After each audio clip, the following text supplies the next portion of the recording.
Esta é nossa lição 1, da Escola Bíblica Dominical, do segundo trimestre de 2023. O tema desta aula é o seguinte: quando a família age por conta própria. Este é um oferecimento do canal Meja TV. Texto áureo. Na verdade, Sara, tua mulher, te dará um filho, e chamarás o seu nome Isaque, e com ele estabelecerei o meu concerto. Gênesis 17, versículo 19. Verdade prática. Quando o ser humano se precipita a respeito dos planos de Deus, as consequências dessa ação são inevitáveis. Leitura bíblica em classe. Gênesis, capítulo 12, do versículo 1 ao 3, e ainda o capítulo 16, do versículo 1 ao 5. Eu passo a ler. Ora, o Senhor disse a Abrão: sai-te da tua terra, e da tua parentela, e da casa de teu pai, para a terra que eu te mostrarei. E far-te-ei uma grande nação, e abençoar-te-ei, engrandecerei o teu nome, e tu serás uma bênção. E abençoarei os que te abençoarem, e amaldiçoarei os que te amaldiçoarem, e em ti serão benditas todas as famílias da terra. Ora, Sarai, mulher de Abrão, não lhe gerava filhos, e ele tinha uma serva egípcia, cujo nome era Agar. E disse Sarai a Abrão: eis que o Senhor me tem impedido de gerar, entra, pois, a minha serva, porventura, terei filhos dela. E ouviu Abrão a voz de Sarai. Assim, tomou Sarai, mulher de Abrão, a Agar, egípcia, sua serva, e deu-a, por mulher a Abrão, seu marido, ao fim de 10 anos que Abrão habitara na terra de Canaã. E ele entrou a Agar, e ela concebeu, e vendo ela que concebera, foi sua senhora desprezada aos seus olhos. Então, disse Sarai a Abrão: meu agravo seja sobre ti. Minha serva pus eu e teu regaço, vendo ela, agora, que concebeu, sou menosprezada aos seus olhos. O Senhor julgue entre mim e ti. Introdução. Ao longo deste trimestre, estudaremos assuntos relacionados à família. Nesta oportunidade, especificamente, ponderamos que, diferentemente de outros trimestres, os assuntos referem-se aos problemas do cotidiano familiar. Veremos o que a palavra de Deus tem a nos ensinar quanto a problemas de comunicação conjugal, ciúmes, rebeldia, porfias, mentiras, mágoas e educação de filhos, dentre outros assuntos. Nesta lição, em especial, focaremos nas atitudes precipitadas de Sarai e Abrão ao decidirem não esperar o cumprimento da promessa de Deus e agirem por conta própria, ajudando-o no cumprimento da promessa. Veremos as consequências de quando deixamos de ouvir a voz do Senhor para ouvir a voz de um coração enganoso. Ponto 1. Deus faz promessas a Abrão. Subponto 1. O encontro de Deus com Abrão. Abrão vinha de uma jornada de conquistas e vitórias pessoais desde que saiu de Ur dos Caldeus e depois, de Harã. Entretanto, o casal Abrão e Sarai não tinha filhos. No capítulo 12 de Gênesis, o patriarca tinha 75 anos de idade, quando Deus lhe prometeu uma grande descendência. No capítulo 15, o Senhor lhe faz uma promessa específica, de um herdeiro. E finalmente, quando Isaque, o filho da promessa, nasceu, o patriarca tinha 100 anos. Assim, podemos dizer que Abraão esperou por 25 anos, pelo cumprimento da promessa divina. Subponto 2. A dúvida diante da espera. Após a promessa de uma descendência, veio uma preocupação a Abrão. Senhor Jeová, que me has de dar? Pois ando sem filhos, e o mordomo da minha casa é o Damasceno Eliezer. Gênesis 15, versículo 2. Esse questionamento revela que sua fé estava em crise. Abrão não conseguia ver a realização do sonho do casal, uma vez que Sarai era estéril. Não é diferente conosco também.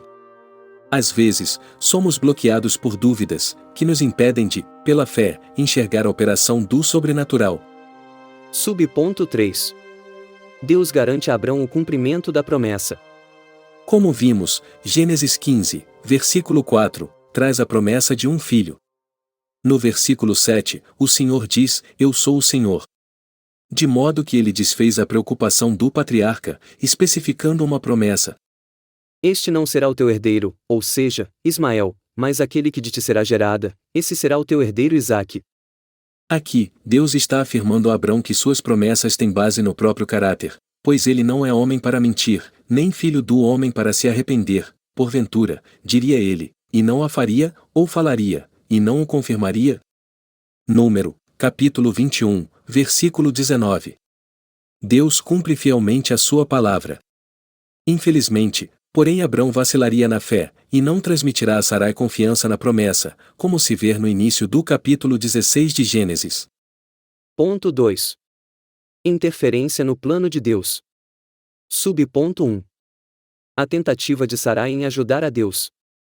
Pelo processo natural, Sarai não podia gerar filhos, por causa de sua esterilidade, e naquele contexto, ela estava ainda com a idade avançada. Por isso, Sarai persuadiu a Abrão de que a melhor forma de ele ter um herdeiro seria tornar a serva egípcia Agar, e com ela conceber um filho. Naquele tempo, era permitido fazer isso, para que um homem tivesse um herdeiro, e essa tentativa de ajudar a Deus, no cumprimento da promessa de um filho, foi uma atitude precipitada de Abrão. Na vida conjugal, é importante que um casal crente consulte a Deus em tudo. Nesse sentido, Abrão deveria convencer sua mulher a esperar em Deus, pois ele cumpre as suas palavras. Subponto 2. Os dois vacilam na fé. No capítulo 15, Abrão é um homem de fé.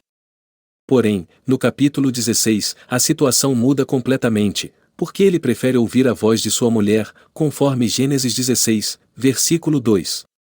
E ouviu Abrão a voz de Sarai. A verdade é que, diante da reclamação de sua esposa, Abraão aquietou-se, e preferiu aceitar o argumento dela, e não acreditar no milagre, de ambos gerarem um filho, conforme a promessa. Os dois deixaram a lógica da fé, e se apegaram à lógica meramente humana. Devemos cuidar para não interferir nos desígnios de Deus, pois isso pode significar o desvio da vontade divina. Não podemos, por causa de uma decisão precipitada, querer intervir no plano original divino. Subponto 3. O problema da precipitação. Sarai abandonou e desprezou a confiança em Deus, preferindo resolver o problema ao seu modo, além de induzir seu marido à mesma atitude equivocada e incrédula. Ao afastar-se da dependência de Deus, o casal não conseguiu evitar as consequências desastrosas para a sua vida. Agar engravidou e teve o filho que Abrão sonhava ter, mas provocou um conflito familiar histórico entre Abrão e Sarai, entre Sarai e Agar, posteriormente, entre os filhos de ambos, Ismael e Isaque. Muitos conflitos são gerados nos lares, por causa de atitudes precipitadas da parte dos cônjuges. A essência dessa precipitação de Abrão permanece até hoje, com as sementes de Ismael e Isaque, ou seja, judeus e árabes. Ponto 3. As consequências de uma decisão precipitada. Subponto 1. O conflito na família de Abrão. A precipitação do casal acabou criando o conflito entre Abrão e Sarai, provocado pela nova situação a que se submeteu Agar. Discórdia e desarmonia suscitaram uma situação insustentável dentro desse lar. Agar, sentindo-se privilegiada dentro da casa de Abrão, visto que ele estava dando atenções especiais para com ela, por causa do seu filho em seu ventre, provocou ciúmes em Sarai. Então, começou a hostilizar sua serva. Essa situação ficou bem difícil, dentro da casa do patriarca. Subponto 2. A fraqueza de Abrão. Depois de toda a experiência com Deus, e de ouvir as suas promessas divinas para a vida pessoal e familiar, Abrão optou pela fraqueza e a carnalidade. Não teve firmeza para persuadir Sarai, diante do conselho de ter esse filho com Agar, a confiar em Deus e em suas promessas. Essa história nos ensina que não podemos apenas olhar para as soluções humanas. Há momentos em nossa vida que só a mão de Deus pode operar. Tenhamos sensibilidade espiritual para discernir o que está sob nossa responsabilidade e o que só depende única e exclusivamente de Deus. Subponto 3. Uma opinião equivocada acerca de Deus. Quando Sarai diz a Abrão que o Senhor me tem impedido de gerar, parecia estar afirmando que Deus havia falhado com ela para gerar filhos. Ela afastou-se do lugar de absoluta dependência de Deus e preferiu decidir por si mesma, usando Agar como meio para o cumprimento da divina promessa. Seu coração carnal fez com que ela desprezasse a fé. Nesse sentido, a fraqueza de Abrão não foi tanto a de não agir sabiamente com Sarai, quanto a convencê-la a acreditar no milagre de Deus em sua vida. Sua esposa precisava de uma experiência com Deus, capaz de dar-lhe o conhecimento suficiente para entender que seu marido tinha razão no que dizia. Portanto, é preciso atentar para uma preciosa lição. Os homens de Deus têm um papel de mentores espirituais em suas casas e, por isso, não podem deixar de governá-la com sabedoria. Conclusão. Esta lição nos ensina a respeito das promessas de Deus para a vida do crente. Entretanto, ela alerta para o perigo de nos precipitarmos com interferências no cumprimento dessas promessas. Vimos que esse tipo de atitude trouxe consequências graves para a família de Abrão. Que Deus nos livre de tentarmos interferir em seus planos, pois sabemos que sua vontade é boa, agradável e perfeita.